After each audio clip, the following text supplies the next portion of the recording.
মাননীয় প্রধানমন্ত্রীর দৃষ্টি আকর্ষণ করছি, আমরা যে স্টুডেন্ট, আমাদের মেয়েদের নিরাপত্তা কোথায়। ও মাননীয় প্রধানমন্ত্রীর কাছে দৃষ্টি আকর্ষণ করছে, কারণ ও কিন্তু অষ্টম শ্রেণীতে লেখাপড়া করে এবং মাহিয়া কিন্তু অষ্টম শ্রেণীর লেখাপড়া করত।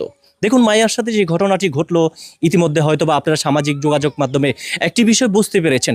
আচ্ছা, মাহিয়া কি কখনো তোমার সাথে একটা জিনিস শেয়ার করেছে যে যে ছেলেটা আলিফ, এই আলিফের সাথে সম্পর্ক ছিল একটা, এই সম্পর্ক তোমার সাথে কখনো মাহিয়া শেয়ার করেছে, না। বা তোমরা কখনো জানতেও পারো না? না।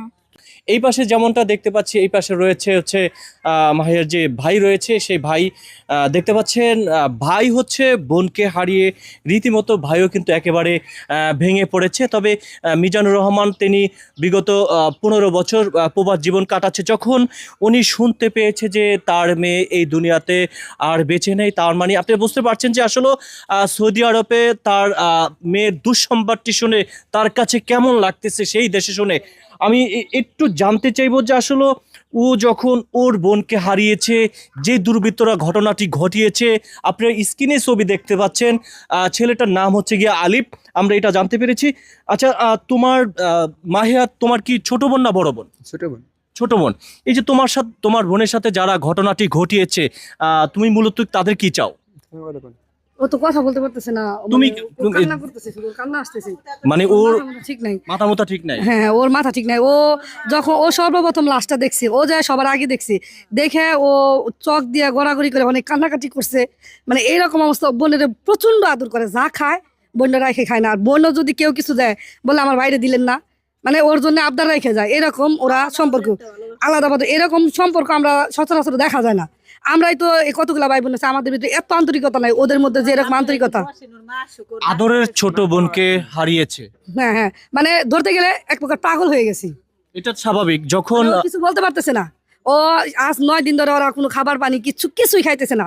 বাঁচার জন্য যেটুকু দরকার আমরা জোর করে গালের ভিতরে দিতেছি, মুখ ছাপায় ধরে রাখি, দেখে জোর করে গিলে, তাছাড়া ওরা কোনো খাবার দাবার কিচ্ছু খাচ্ছে না। আচ্ছা, মাহিয়ার যে বাবা সৌদি প্রবাসে রয়েছেন, উনি যখন, ওনাকে ঘটনাটা কি জানানো হয়েছে? হ্যাঁ, জানানো হয়েছে, সবই জানে। সে প্রচুর কান্নাকাটি করতেছে। সে বলতেছে যে আমার মেয়ে হারাই গেছে, আমি কি করলাম, আমি বাপ হয়ে আমার মেয়ের রক্ষা করতে পারলাম না, আমি কি করবো, আমার এরকম বাপ বাঁচার থেকে মরে যাবো, আমার জান আমি তাহলে নিজের হাতে বের করে ফেলাই।